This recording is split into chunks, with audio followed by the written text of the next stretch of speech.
Welcome back mga kaaldab. Ito na naman po ang inyong lingkod, si Mr. Destiny. At magugulat na naman po kayo sa ibabalita ko mga kaaldab. Ito na naman po, number 1 trending po ngayon ang Aldab Nation mga kaaldab. Respeto na lang po sa mga nagsasabing basag ang Aldab, wala ng Aldab, babay, hindi po. Kumbaga, remind ko lang po, hindi ko ito inedit.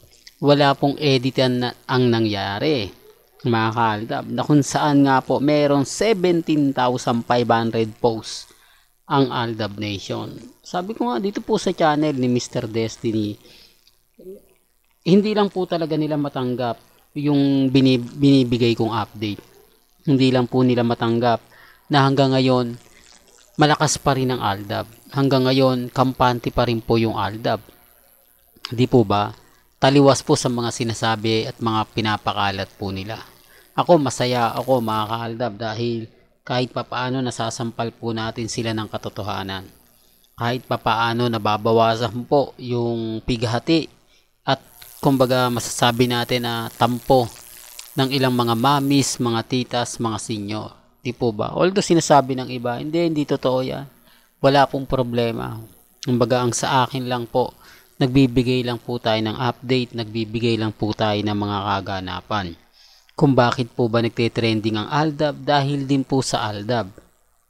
Kung bakit po kami malakas, talaga naman pong pinapatunayan namin. Hindi po ba kaya nga po sinawag kaming fandom Hindi kami fans club, hindi kami grupo. Di po ba? Malaki po ang pagkakaiba ng mga fans club at grupo. Ito po yung malaking fandom. International pa. Hindi po ba? Kaya nga po kami pa rin ang ginagamit Kaya nga po marami nakikisawsaw. Marami nagsasabi ng ganito ganyan. Marami mga nagko-komento ng ganito, etc. Di po ba? Sabi ko nga po sa inyo sa channel po ni Mr. Destiny kung ano lang po yung latest, kung ano po yung trending, kung ano po yung mga bali-balita. Okay lang po yan. Normal lang po.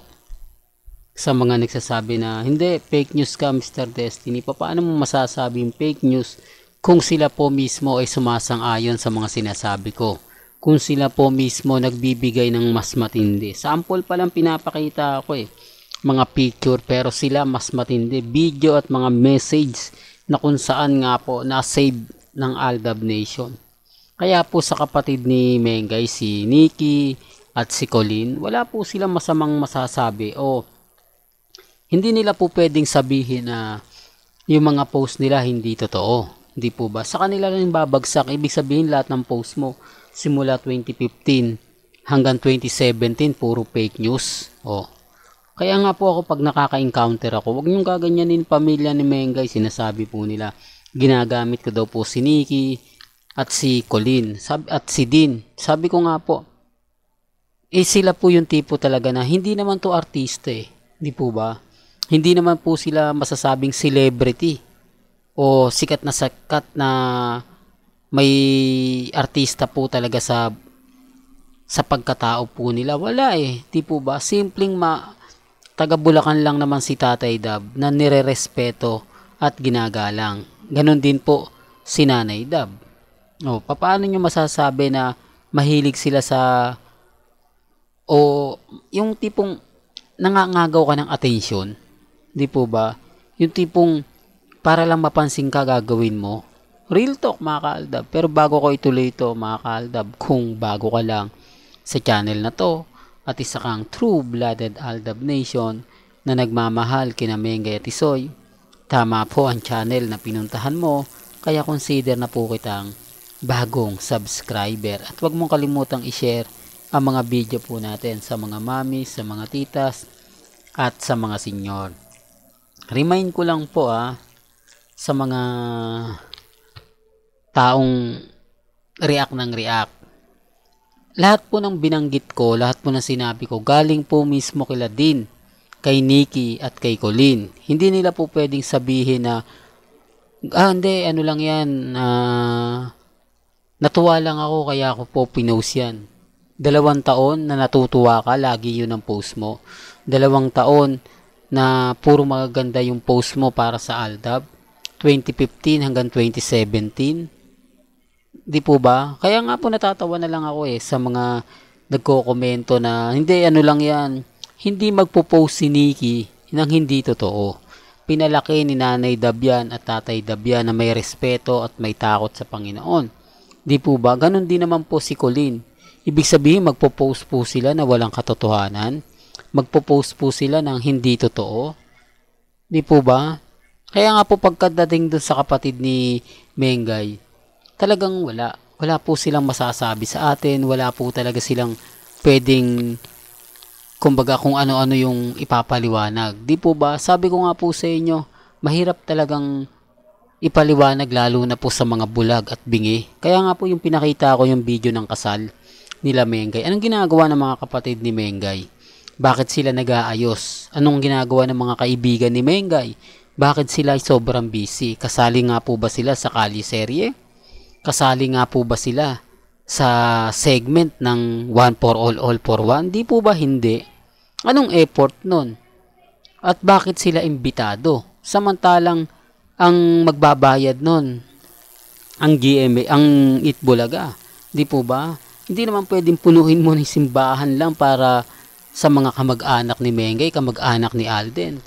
Doon pa lang magtataka na po kayo Doon pa lang masiisip nyo na parang may mali. Di po ba? Hindi lang parang, talagang maling-mali. Kasi kung titignan nyo mga kaldab, ang Kaliserye, sila Mengay, Alden Richards, Paulo, Jose, Wally, sila lang naman po talaga. Di po ba? At yung ibang karakter nila Franklin, pero wala Di po, doon pa lang may mali na Kaya nga po sabi ko sa inyo, kampante lang tayo, maging matatag lang. Hindi po sila po pwedeng manalo sa mga ginagawa po nila. Hindi sila pwedeng magsabi na move on ng Aldab kasi tayo po yung number 1. Tayo po yung nag-trending. Di po ba? Ganyan po kalakas ang Aldab Nation. Ganyan po tayo katindi. Kaya sa mga nagsasabing wala ng Aldab, sa mga nagsasabing tapos na ang Aldab, ito po ebidensya at resibo. Resibo na malaking sampal sa mga nagpapakalat ng fake news ng Aldab Nation. Sa mga nagpapakalat na ganito ganyan, etc. Di po ba? Ako nga po mga Aldab, ano man po yung mga nababasa ko, napapakinggan ko, napapanood ko, relax lang po ako, kampante lang po ako kasi alam ko darating yung point na tayo pa rin yung wagi. Darating yung point tayo pa rin ang panalo. Bagamat matindi yung issue na binabato sa atin, matindi yung issue na binibigay nila, ako kalmado lang at kampante. Di po ba? Tapos may mga ganito ganyan, etc. Normal lang po para sa akin yan. Normal lang po yung mga bagay-bagay na ganyan. Ang importante lang naman po kung ano po yung mga napapanood ninyo, napapakinggan. Relax lang, kalmado lang po kayo at kampante sa dami ng resibo. At eto pa nga po tayo nagte-trending. Di po ba? Tayo po yung matatag. Tayo po yung hindi na panghihinaan ng loob. Kaya ulitin ko, relax lang po kayo, kampante lang. Di po ba? Chill lang tayo mga Kaldab.